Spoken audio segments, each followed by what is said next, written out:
Un'operazione sacro e profano, quella portata avanti dai carabinieri, ci sono degli arresti, molti soldi e molta droga. Maggiore Valerio Cadeddu.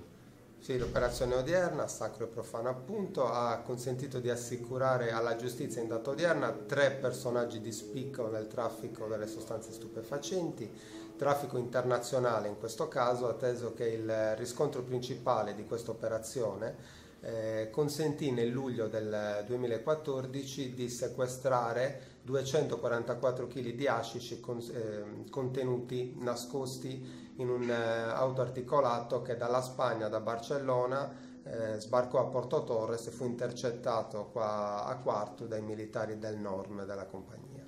Quindi dopo 3 anni circa di indagini siete arrivati alla quadra. Sì, le indagini diciamo, sono durate 2 anni e in data odierna abbiamo eseguito le misure, oltre ai tre personaggi, uno agli arresti domiciliari, due custodia cautelare in carcere, abbiamo anche due soggetti all'obbligo di dimora.